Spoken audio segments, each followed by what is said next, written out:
So this is a video that I'm slightly nervous to make because I think working with your tarot practice into working with deity feels like treading on holy ground for me, and many people have many different experiences of even the same deity.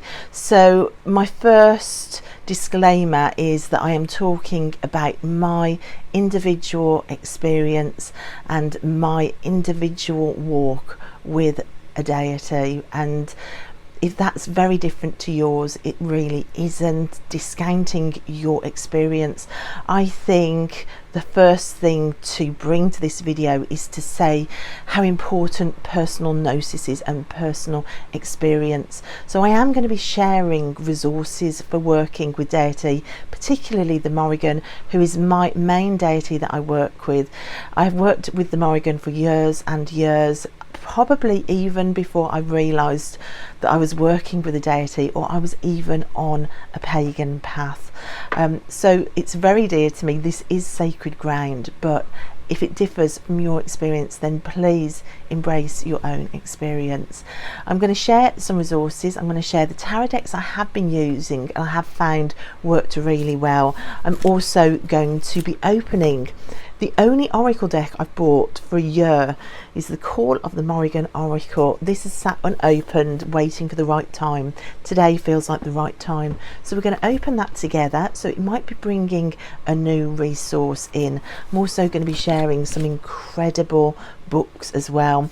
Not just around the Morrigan, but for other deity that the Morrigan brought into my practice. So tarot, oracle, books, resources. We've got all of that here in this video. First of all, I think I would like to recommend, if you're interested in working with deity, to introduce journaling into your tarot practice.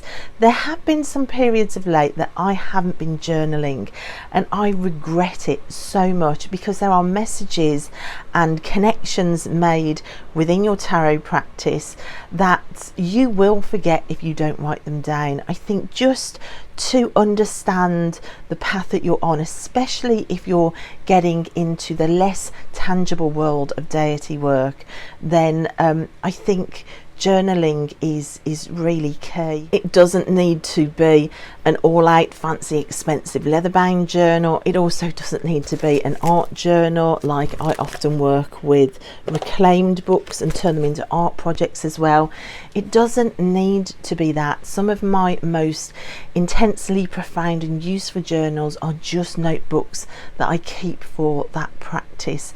But I think if you are beginning to think that there is something untangible but tangible in your soul coming in, and you suspect it might be a deity calling, or if you feel like you would like to try and approach a deity, then I think for the little coincidences and the whispers that you hear, a journal is a great place to write it all down and go back and review it regularly, because then you kind of get to see the pattern and it takes you on a path where you can then work on those patterns and begin to pull tarot spreads around them, or start to research them, or find out if that life experience that you wrote in your journal has anything to do with the deity that you suspect is calling. And that leads me to this first book. If you are interested in working with the Morrigan in particular, I would say that this book, the Book of the Great Queen by Morpheus, Ravenna, is an absolute must. You can see that over the years this has had some serious work done by me. One of the key things this book did was it helped me check those whispers and circumstances in my life and strange occurrences against the story of the many faces of the Morrigan. Where on earth did that fit in? So this book became like a Bible for cross-referencing personal gnosis and personal experience. At the point I brought this book into my practice, I already realised I was working with the Morrigan. I was already pulling tarot spreads with the Morrigan. I was already meditating and pathworking with the Morrigan. I'd already seen the Morrigan in visions within meditation and pathworking. However, it began to open up a path where I realised that past history and going back into my childhood, there were other events which I thought were the Morrigan. This book, which explores the many faces of the Morrigan, because the Morrigan does appear in many forms, as many people, as a triple sister, goddesshood, many forms the Morrigan takes, which can be quite confusing as well. This book allowed me to look at that story and look at the history around the Morrigan, and to place my personal experiences onto it, which is what a lot of these post-it notes are. They're remembrances of, oh my gosh, I know what that links to in my own life. It might be that if you're called to work with a deity in your practice, you have already had them around for quite a while. That's what I found when I really seriously began to recognize the Morrigan as somebody that was surrounding me. For one example, I went for an energy healing session, and the practitioner went into a meditation as she was doing the practice over my body.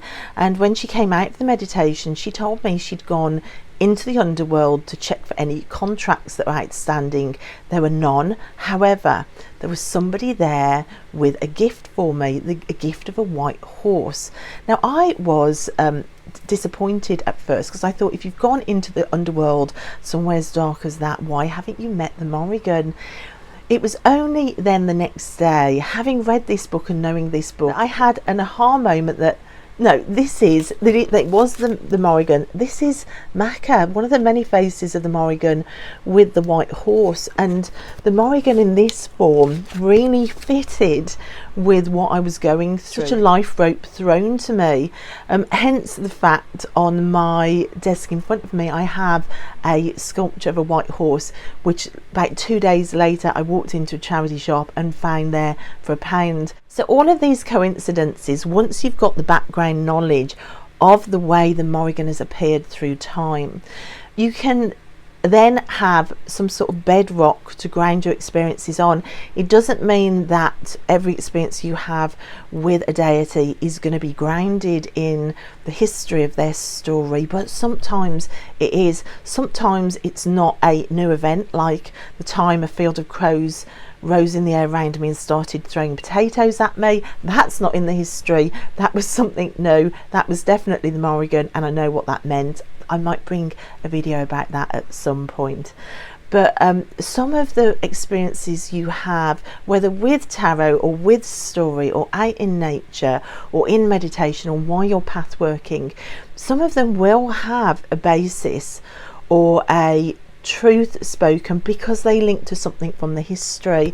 This book is absolutely fantastic for bringing you that history. It kind of translates the experiences that you might be having in real time into a conversation with the Morrigan, and I loved it for that. I think this is vital. But then making sure that we keep those conversations with the Morrigan actually in your real world experience, because that's what we want, I think, in our tarot practice.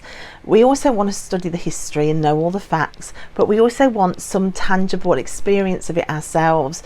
I have found the most fantastic way of bringing that tangible conversation in the real world, in real time, in today, is working with tarot. And my two go-tos for working with the Morrigan, just from experience and just from the incredible messages, have been MJ Coulinan's The Crow Tarot, along with this tiny little oracle. So of course, with MJ Coulinan's deck, The Crow Tarot, it's mass market, it's easily available. You've got the imagery of the crow on there, which is linked to the Morrigan.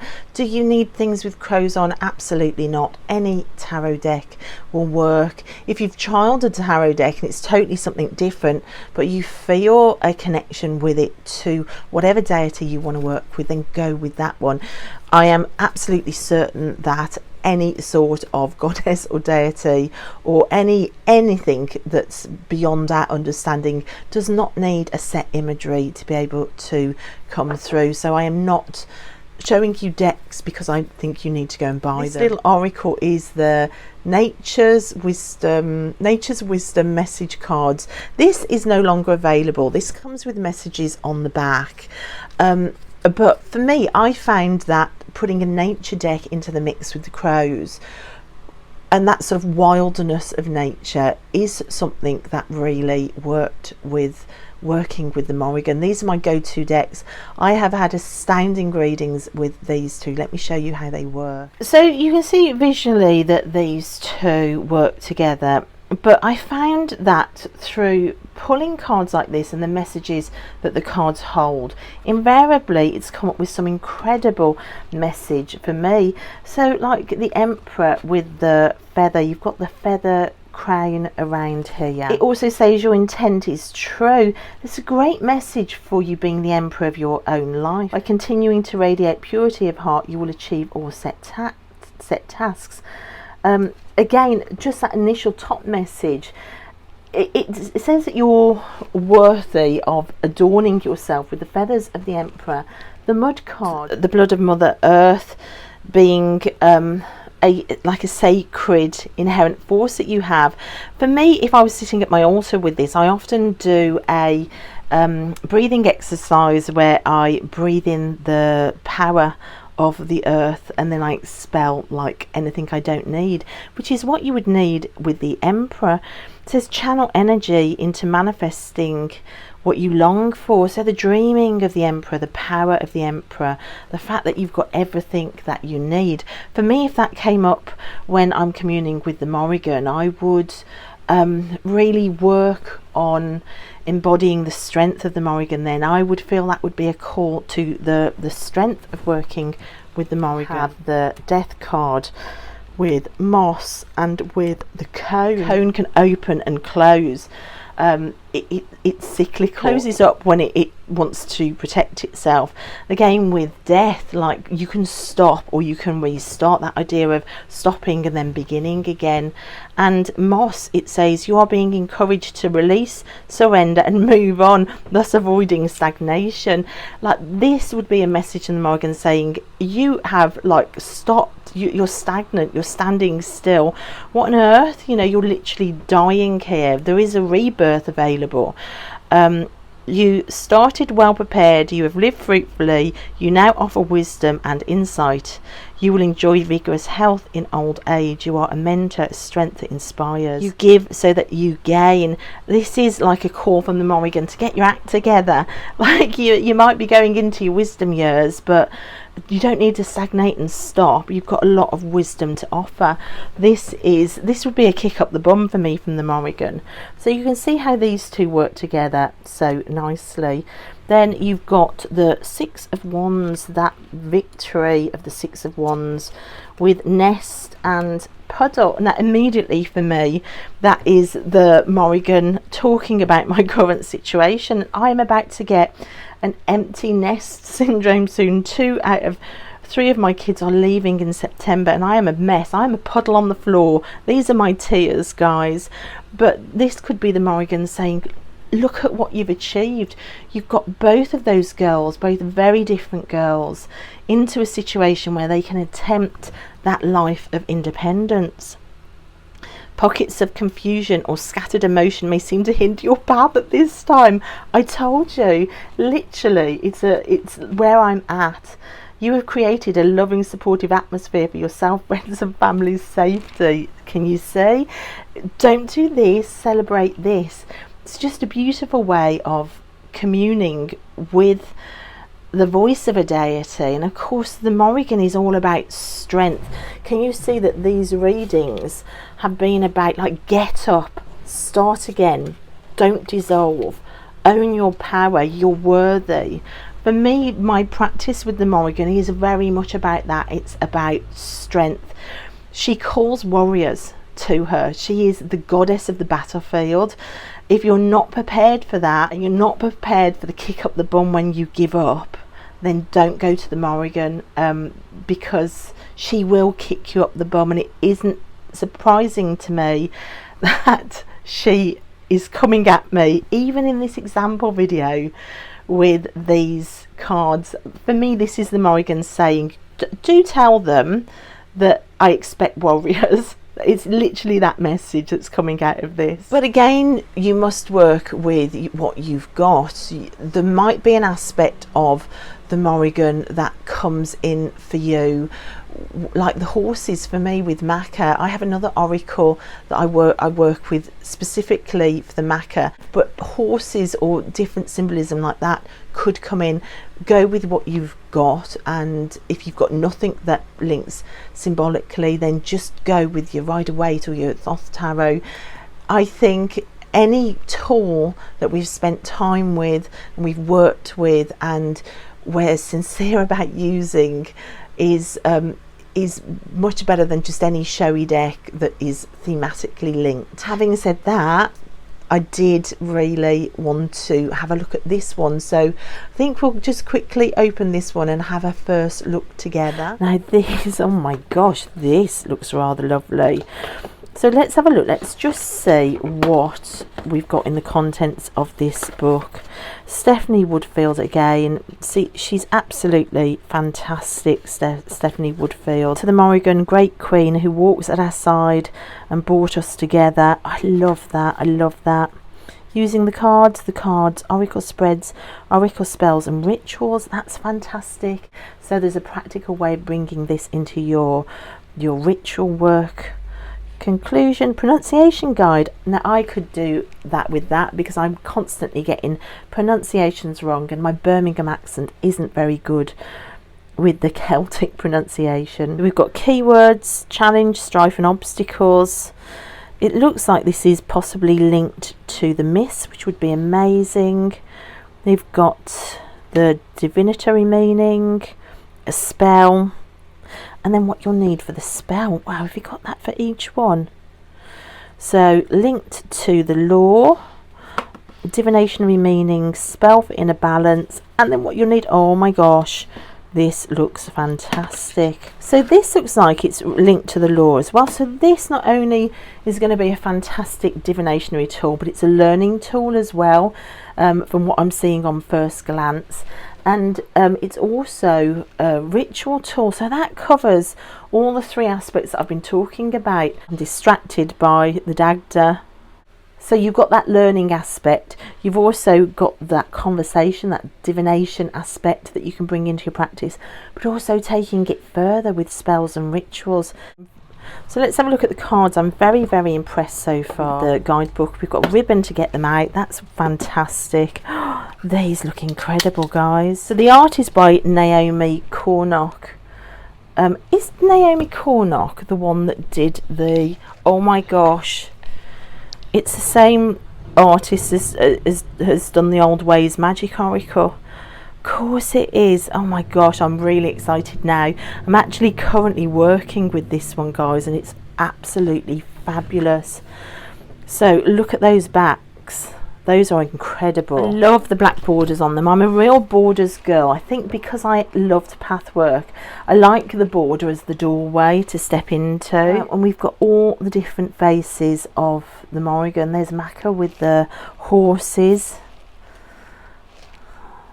the washer at the ford. That is amazing. So the cry of the banshee of the Morrigan, and then their shape-shifting aspect, the sorcery aspect. Is this the cave of cats perhaps? Oh, I love this. So famous battle stories from the lore, so you can see where your knowledge of the stories of Celtic mythology come in here. And from the looks of the guidebook, you've got that all described in there, as well as that list of further reading. The cauldron of the dagda, I love this. The dagda energy and the energy of the dagda and his cauldron is that idea of plenty, of coming to the dagda's cauldron for what you need. And for me, healing severe wounds around the masculine, the dagda came in as a masculine figure for me in my ritual work and my practice that I really needed. It was like supreme medicine. So I love that we've got the dagda laughing with his cauldron. I just love that depiction. So it looks like there's lots in here from the lore. Some of this, guys, I'm not going to kid you, some of this I have absolutely forgotten. It's been a while since I've read those books. Definitely this is inspiring me to go back and reread and recover what I've read before. So it might have inspired me stepping back into kind of that research of what I need. This is literally what I saw in a vision after buying my white horse statue. That is incredible. So we've got the raven. Did I just make sense in what I was saying then? I don't even know when I finished that sentence. I'm so distracted by this incredible art. So cattle, massive with the battles and ownership of land and ownership of cattle, huge in the stories. Wolves as well, absolutely fantastic. Tribe, blessings. Of course, we absolutely needed a battle card. And the red-headedness of the Morrigan, she's often depicted as having dark hair, but in some of her guises and some of her faces, she is definitely portrayed as a redhead. The feast, I wonder if that's the dagda again. So the famous battle scene and the end of the battle scene linked to her lore. Got luck, shield. For me, over the years, the Morrigan has very much been a shield. So this is the washer at the ford and the dagda meeting the Morrigan. We've got incitement to battle. She would whisper into the ears of the leaders of the battle and control the battlefield, basically. We've got forgiveness, consequences, justice. Very much, for me, the energy of the Morrigan here. Like I said, she isn't a deity to work with unless you're prepared to be called into task quite severely at times. We've got death. Of course, she is a dark goddess. She is a goddess of the battlefield. We've got oath and promises. She is a goddess that does walk a very strong integrity line as well. So that's something as well you need to be prepared for when working with the Morrigan. And offerings, very important in any of this practice, to take that on board too. It's a two-way flow. I can only imagine that that's going to open up many lines of communication. I will let you know and keep you updated as I work with that. Having pulled your cards, there is also the option of pathworking into the card. So setting up sacred space, I always like to do. I always like to cleanse my space first. I do pull in a circle. I do open the corners of the circle before I pathwork, and then I invite the specific deities in, or anybody safe as well I invite in, and then just simply view the borders of a card as a doorway and step in and pathwork. Meditation, pathworking, it's always been a fantastic way for me to connect with my deity and to have some really incredible experiences. One of those experiences being when the Morrigan stepped into meditation. She'd been silent for a long time and I kind of guessed what was going on, and she basically removed herself from my practice for a while, and she brought in another goddess who I didn't recognize at all. It was just a goddess in a long green cloak. I had no idea who this was. As the meditation continued, I watched the cloak begin to expand, and around the edge of her, the faces of all the people I've had to cut out of my life through abuse or toxicity were knocked off the edge of this pathworking world I was in. And the message was, there is no more need for battle anymore. You are in the land of healing. It was only when I came out of the meditation that I googled, is there a goddess with an expanding cloak, and up came a ton of resources to go and search out the goddess Brigid, who in mythology is often referred to as the daughter of the Morrigan. Brigid is the goddess that was used for warriors after battle to heal by working with the goddess Brigid. Brigid's Healing Milk, it was just so perfect. This book as well, if you're interested in Brigid, there is a link there to the Morrigan, and the Morrigan is mentioned in here. Courtney Webber's book Brigid, History, Mystery and Magic is fabulous. Not only does it give you that original story and those original links for you again to lay your personal gnosis and experience on, like I did with this Morrigan book, but it also gives you practical applications as well for actually working with Brigid. It's a great book for both of those things. So that was incredible. My work with Brigid feels like it's connected to the Morrigan. The Morrigan has come back in of late to me, but I feel like I'm working with dual aspect with both of these. How did the Morrigan expand my walk and bring somebody else in? It was through listening. I think any relationship we try and form, whether it be with each other or with our knowledge or a relationship with a god, goddess or a deity, it comes through spending time with each other.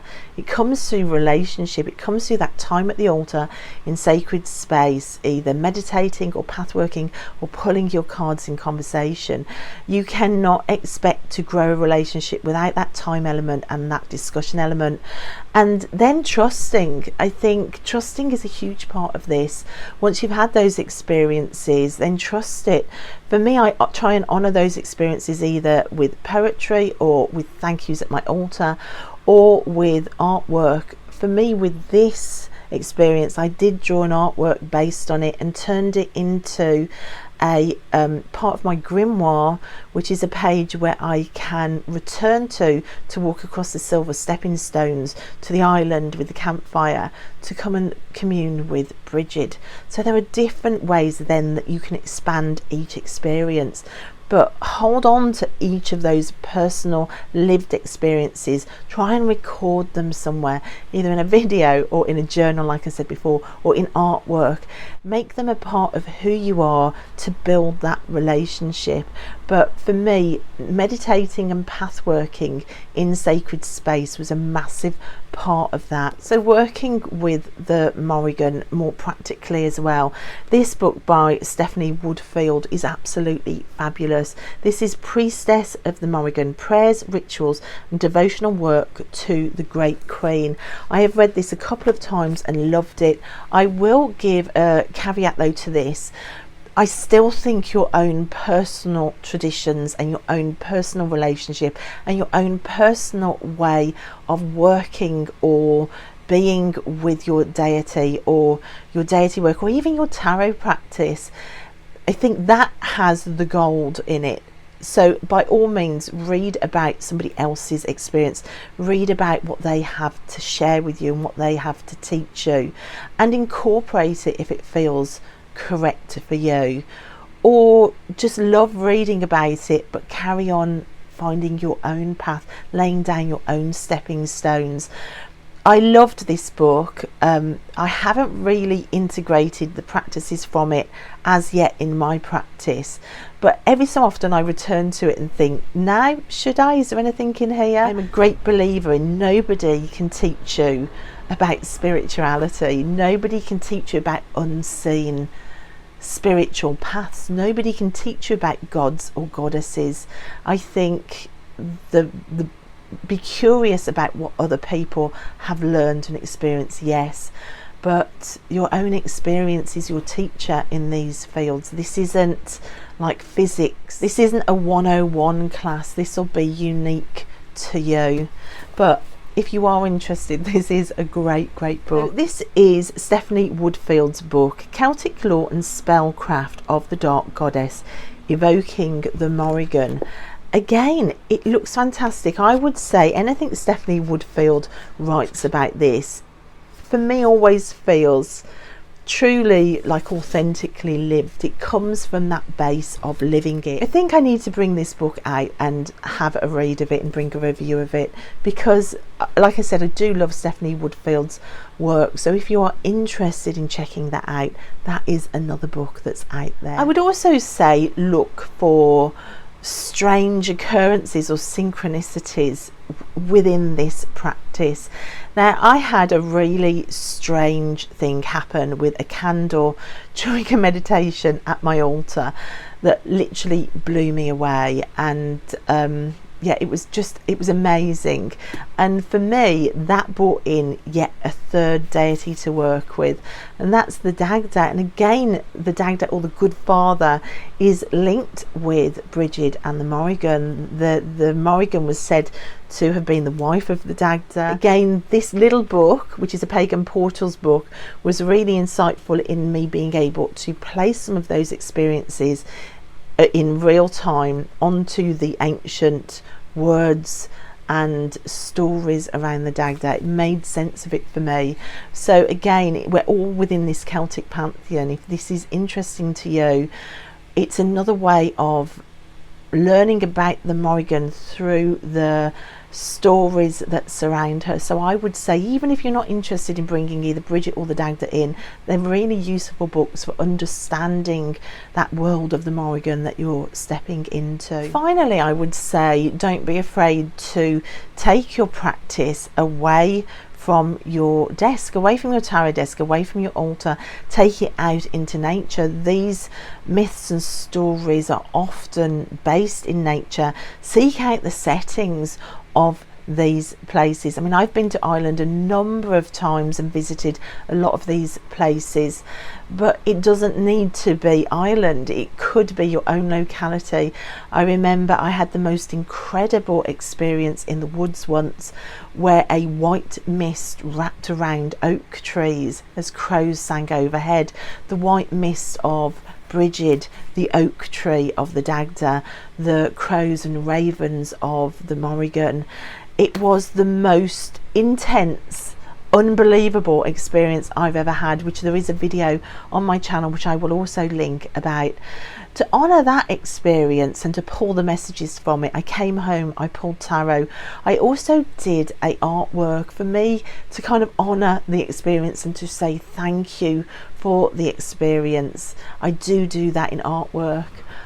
This is the piece that I made based on that experience. You can see I've got the trees, I've got stones which represent the masculine based in the stream at the bottom, I've got the crows coming out of the trees, the milk wrapping around the oaks. It was just amazing. You can see I've got other artworks here representing moments where the Morrigan literally pulled me out of a deep pit, a deep crevasse.